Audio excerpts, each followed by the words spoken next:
couple technical difficulties there, but we should be straight now. Hello everybody, it is 3:30, which of course means it is time for one of our afternoon STEM shows here at the Headwaters Science Center. Before we get started, we'll just make sure everybody knows the Headwaters Science Center is open right now. So we are open 7 days a week and will be open 7 days a week for the foreseeable future. So you can come in and visit us. Monday through Saturday, we're open from 9:30 to 5. Sundays, we're open from 1 to 5, so come by after lunch on Sundays. And we do one of these shows, again, pretty much every day at 3:30 here at the Headwaters Science Center. It's not always me presenting. Sometimes it'll be one of the other educators. And we live stream these shows out to an audience on Twitch, Facebook, and YouTube. But if you're here visiting at the Headwaters Science Center when we happen to be doing one of these shows, more often than not, we're very happy to have a live audience here as well. So if you happen to come by at 3:30 and happen to see where we're doing these shows, absolutely feel free to pull up a seat and watch. And like I said, I probably even would have you answering questions and participating if we need it. And so, what we're going to be doing today is kind of a follow-up of the follow-up. So on Wednesday, Lee read these two books. So every Wednesday, Lee, our executive director, reads a book to one of the critters that we have here on the exhibit floor. Usually it's the rabbit, but every once in a while it'll be some different stuff too. And this week he read two books that were about local northern Minnesota fish. So he read Monica the Muskie and he read Walter Under the Ice. Like I said, muskies, and Walter is a walleye in the book, which is obviously a very iconic fish to Minnesota. And then so yesterday, Angie, one of our other educators here, did a little activity where she was using what we would call a dichotomous key in order to identify one of the fish that we have mounted here at the Headwaters Science Center. In the case of the one yesterday, was a largemouth bass. You might notice today I have my dichotomous key again. I also have two fish in front of me. These ones are a little different than the largemouth bass. These are, again, local fish to northern Minnesota, ones that, somebody who's an angler around here will probably recognize.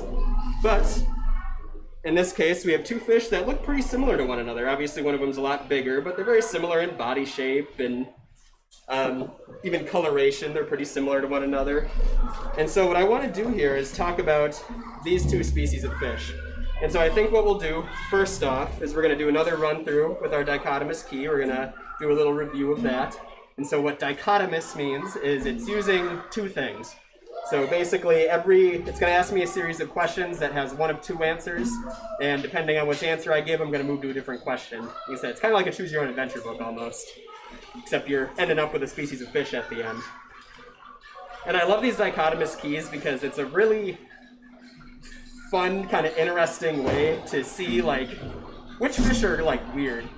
Because the fewer questions it takes to figure out what fish you're looking at probably means that fish has a lot of really unique traits that you don't see in other fish around it.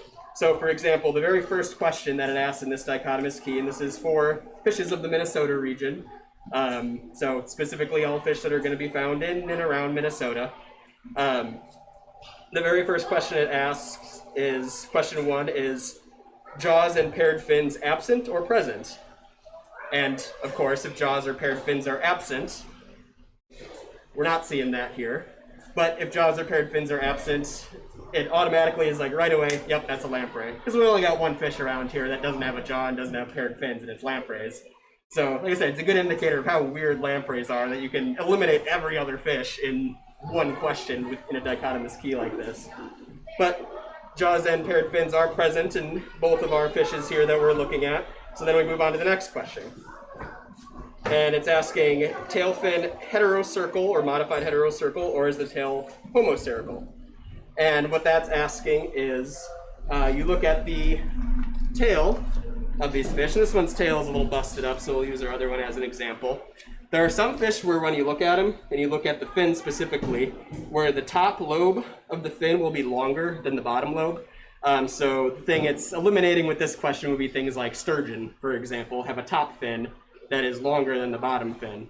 And so ours would be what is called homocerical fins rather than heterocerical. So hetero means different lengths. Homo means the same length. So ours would be homocerical in this case.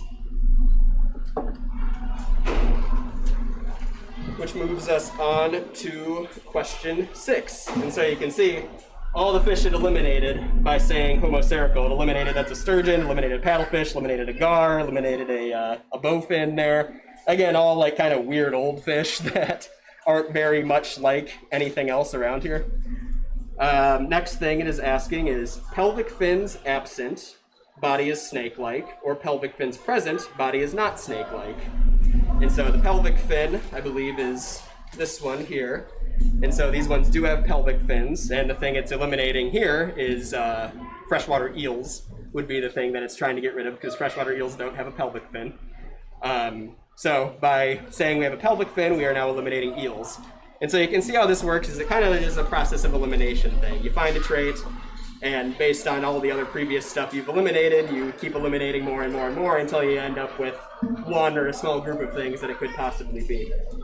I said ours is present, which means that it is a not an eel, basically. And we move on to the next question, which is asking about adipose fins.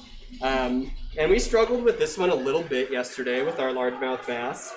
We erroneously called a fin that the largemouth bass has an adipose fin when it was not. And so adipose fins are this kind of unique feature. Like the thing I most closely associate them with is trout that have these adipose fins. And adipose fins are a fin that is positioned generally way towards the back of a fish, kind of in the same position that this one would be in, but it's a little different structurally than like what most fins are, where it's just kind of little, like fattier, a little bit more muscular kind of. Adipose is a word that means like fat, basically, so it's this kind of little fatty fin that they have on the back. And so ours don't have those. They're generally quite small. This is just the normal dorsal fin. It's just set really far back on these particular species. And so, like I said, our largemouth bass that we looked at yesterday has two fins on the back.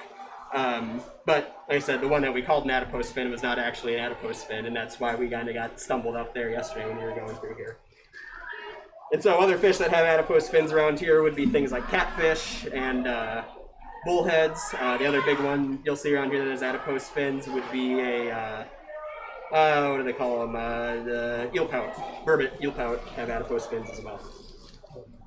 And like I said, but ours does not have an adipose fin. And so we go to question 11 now, and that's asking for barbels. And so barbels are whiskers that a fish might have. And so ours does not have barbels, and again, correction from 2 seconds ago there. Apparently, eel pout do not have adipose fins, because that's what we're eliminating now, our eel pout, basically. So eel pout are unique in that they do not have adipose fins, and they also have barbels. Everything else that has barbels has adipose fins. And so we don't have any barbels, we don't have any whiskers, so we move on to question 12, which is scales present or scales absent. So we do have scales. It's kind of hard to tell in these taxidermies, but there are scales there because they're kind of painted over. But you can see the scales on it, but not every fish has scales. So again, things like catfish and that, but we already eliminated catfish. So the thing we're actually eliminating now would be sticklebacks, would be the thing that doesn't have, that would be the scaleless thing that we haven't eliminated yet. But we have scales present, so we keep moving on. And now it is asking pelvic fins abdominal or pelvic fins thoracic. And what this is asking is the positioning of the pelvic fin. So we talked earlier, this is the pelvic fin. And so abdominal would mean, it's asking about positioning on the body, basically.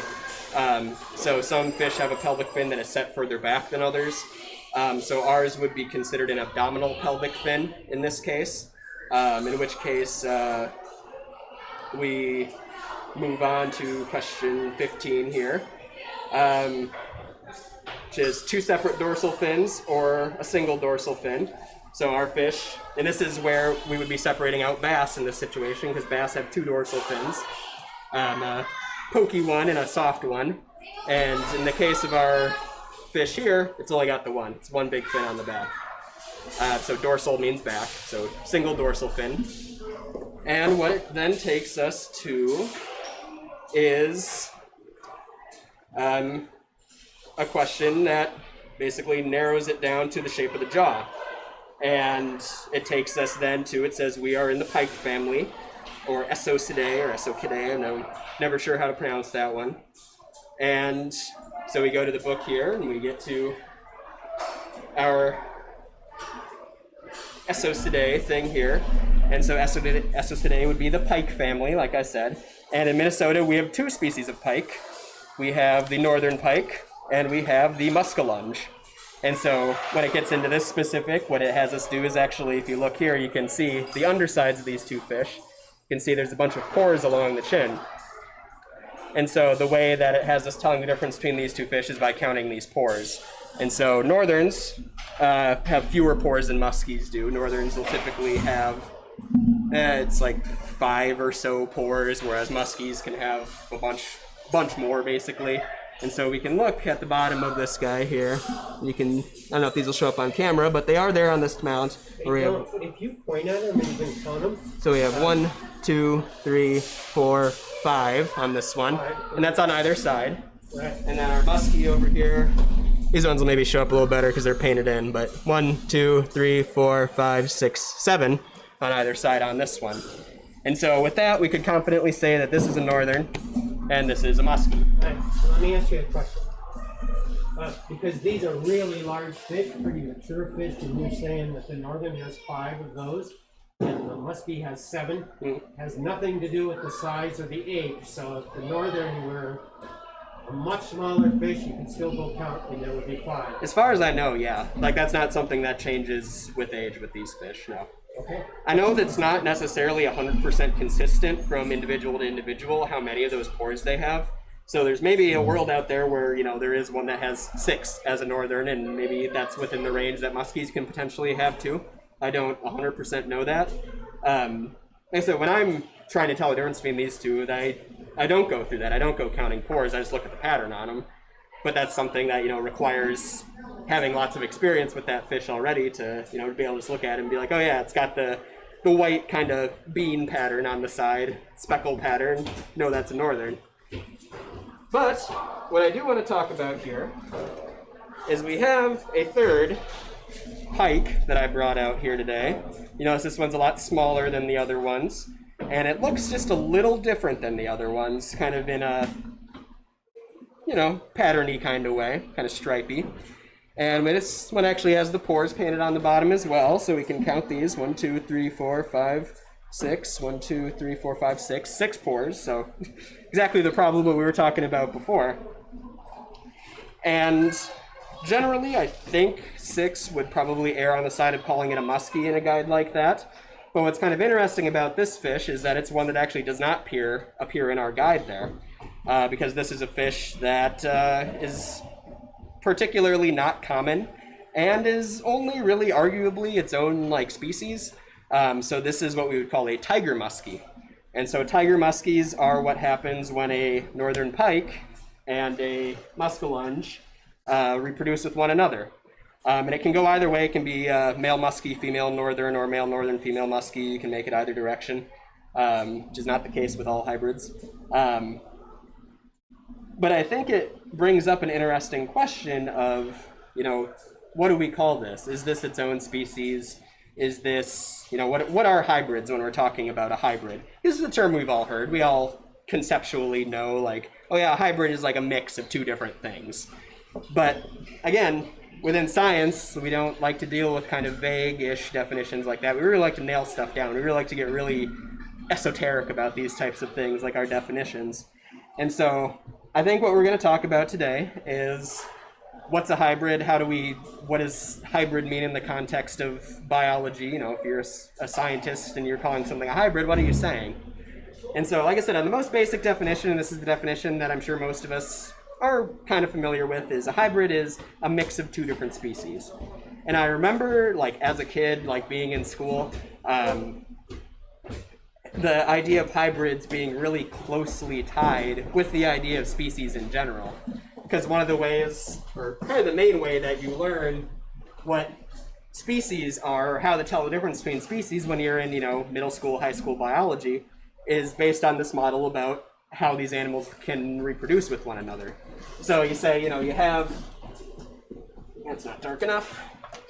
You have animal A and animal B, and if they reproduce and the animal they make, if animal C can also reproduce, we say that animal A and animal B are the same species. If animal A and animal B make an animal C that can't reproduce, which is the case with tiger muskies. Tiger muskies live, they exist, they are real out in the wild. Here's one. But tiger muskies across the board are sterile. They can't reproduce. And so we would use that as a rationalization for saying that muskies and northerns are different species. If they could reproduce with one another and produce a young that could also reproduce, in that model we would say northerns and muskies are actually the same species. And then, you know, there's obviously a third way of doing this where you say animal B and animal C do not make any animal, or animal A and animal B don't make any animal C. They can't reproduce at all. And in that case, you would also say those are different species. It's a model that, like I said, is the one that typically is the one that gets taught in schools. But it's a model that honestly doesn't hold up very well into any scrutiny once you really start getting into it, because there's a million different examples out there of animals that are generally considered to be different species that can reproduce and can produce viable young. And I brought with me a couple of examples. I'm going to slide these fish out of the way. I could slide. What was that? Or I could slide. Oh, yeah, we can go this way. I don't know if you got enough cable, but we're going to try.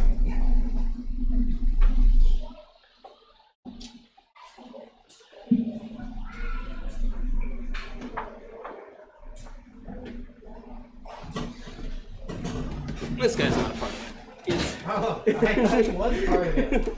Right. He was just on the table when I started. Ignore that owl.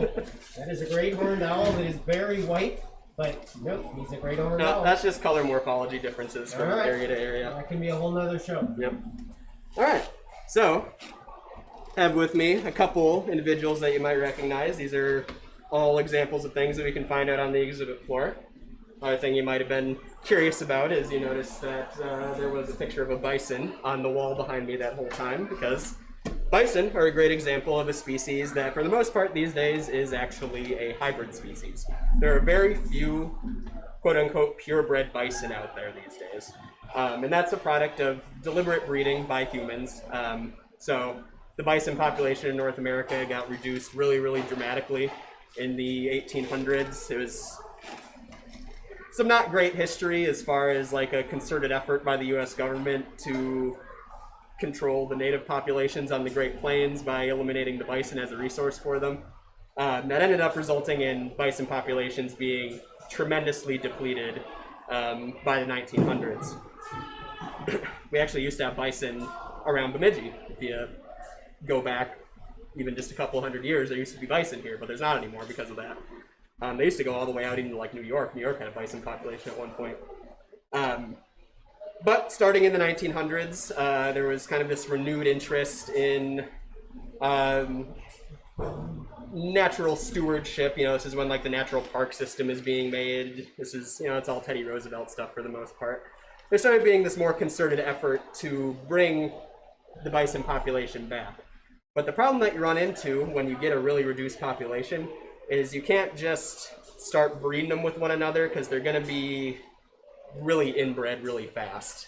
Like, they're not going to have a natural level of genetic diversity, which is going to make them very susceptible to diseases and genetic issues that they wouldn't normally in the wild. They're not going to be very likely to succeed if you let the population get low enough. So, US government came up with a solution where, rather than just relying on the wild bison to replenish their population on their own, instead they injected a little bit of genetic diversity into the bison population by deliberately interbreeding wild bison with domestic cows. And so these days, I think it's only 2 herds of quote-unquote purebred bison that exist in the wild. And otherwise, every other herd of bison that exists out in the wild are this hybrid species. You hear them called beefalo a lot of the time, where these are bison that are mostly bison, but have a little bit of cow mixed in with them too. And so, obviously, that brings up the question of we can see right there, we managed to successfully integrate cows into the gene pool of bison, and those bison are reproducing on their own. And so your model of, these are the same species versus different species based on whether or not they can produce what we call a viable young, a young that is able to reproduce itself, immediately falls on its face because we don't consider bison and domestic cows to be the same species. Another great example, had one on screen this whole time, humans. We are generally thought of by most scientists these days to be a hybrid species ourselves. In our case, we are Homo sapiens, but there's also a little bit of Homo neanderthalis mixed in there. And so what's kind of interesting with this one is they've gone a little bit different route with this, scientists, where for a long time they were considered, again, Homo sapiens and Homo neanderthalis. But as it became more and more evident that Homo neanderthalis didn't necessarily just fully go extinct, what probably happened is they interbred with Homo sapiens and eventually just got integrated into the Homo sapiens population. Rather than continuing to call them different species, they created what's called subspecies out of it. So nowadays you don't see Homo sapiens and Homo neanderthalis. What you see is Homo sapiens sapiens and Homo sapiens neanderthalis. So there's a situation where basically the same thing happened as with the bison, but they came up with a different solution to it where, we still call bison its own species and we still call domestic cows their own species. But with this one, we now say, no, these are actually the same species. Just there's two different subspecies of it. Again, it's very confusing. It's very inconsistent the way it's applied, if I'm being honest. It's something that I have talked about on a few occasions here is, the way that species gets determined is kind of weird and wonky and inconsistent within science. And the other thing I oftentimes talk about in regards to this is, like I said, this is two great examples of a thing that they would not talk to you about in like middle school, high school biology class. This is a little bit, something that you're probably not going to bump into until college. And so it's important to remember that usually there is more to the story than what you learn in your middle school biology class. They teach you a model there that is functional for most people in most situations. But like I said, sometimes academia has to have something a little bit more specialized, something a little bit more focused, just something a little bit more rigorously vetted for what they're doing. And so, like I said, I think it's important to remember that, just because you learn something in your middle school biology class, and, for me, middle school is 15 years ago, like I said, not always the whole story. That's not necessarily information that I can remember that, like I said, there's oftentimes more to that story, and it's important to listen, and it's not shameful to admit that you don't know the whole story and everything, because there is more people out there doing more research all the time that, like I said, might change something, or there might just be more than what you're aware of. Let's see, there was one other thing I wanted to talk about here. Oh, another great kind of species question, great thought experiment. All the models we've talked about with species and kind of all this stuff that we've talked about is all talking about kind of the ability to reproduce with one another. And I've pointed out some inconsistencies just with that model of basing it on reproduction based on, hybrid versus not hybrid, whatever. But the other thing to remember is that not everything reproduces sexually either. It's not something that every living thing out there does. And so another great example of where, this model that we were talking about over here, model of species, kind of doesn't work is in those situations. So a great example would be something like bacteria. Bacteria are alive, they're living things, but you don't need sexual reproduction to make more bacteria. You don't start out with two bacteria that come together and make one bacteria. It works the other way, where you got one bacteria that splits in half and makes two bacteria. So that model that you learn there can't really be applied because, like I said, it's based on two things becoming one thing rather than the opposite way. So even, if you don't get into all of the, philosophy of this and, what's a species versus what's a hybrid versus, what's a purebred type of deal, that's a great example right there that, pretty cut and dry, it just doesn't work in this context. So you need some extra means of determining it. And I guess if we do want to go into what is the model that academics use when they are trying to decide what a species is, And the reality is like for the most part, it's just a concept that's kind of been abandoned. Like you'll get models that are built specifically for whatever the study is. It's a term that, the term you hear in academia is they operationalize it for a given study. So they start out with a study, you say, I'm going to operationalize what the word species is within the context of this study, and they go from there. But there's not really a well agreed upon broad spread definition of species that exists within academia at this point. As I said, for the most part, it's just been abandoned as something that is kind of a folly to try and define in the first place. Which I think is fun in its own right, but maybe isn't necessarily the most satisfying answer for, like I said, the layperson out there who isn't this deeply integrated into academic biology. Have any questions? Any comments? Any concerns out there? Listen, I think it's an interesting question too, is because you'll hear about things like, you know, Neanderthals going extinct, and even the people who are like, yeah, they interbred with modern humans. You know, are they really extinct though? You know, if I have, you know, 2% Neanderthal DNA in me, am I a Neanderthal? Is there any reason to actually draw that line? You know, can we really say that Neanderthals are extinct if I'm here and I've got some level of, you know, genetics that I've shared with Neanderthals? Same thing with the buffalo or the bison. You know, can we really say that bison have made this great comeback? It's oftentimes something that's told as a great, you know, kind of victory for ecology, is the return of the bison and how much better their populations are. But if they're not, you know, genetically pure, which is its own whole separate thing to talk about, you know, are bison really back, or did we just replace them with something else? Again, philosophical questions that don't really have a good answer within academia, but it's something that is fun, if not necessarily always important to think about for most people out there. But anyway, that's my bit, I think, for the day. Thank you all for watching. Again, the Headwaters Science Center is open 7 days a week. We're open 9:30 to 5, Monday through Saturday. We're open 1 to 5 on Sundays. We do shows every single day. Tomorrow is Saturday. It's not a snake feeding day, so honestly, I'm not 100% sure what the show is going to be tomorrow. It might be Carl with something kind of special tomorrow, but he might... It's going to be sometime over the next couple days we're going to get a Carl show where he's going to be unveiling kind of a new thing for us here. So tune in for that if you're interested in seeing that.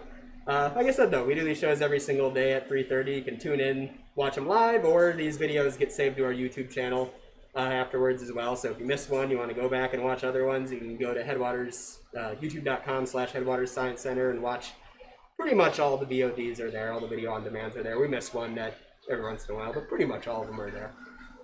Otherwise,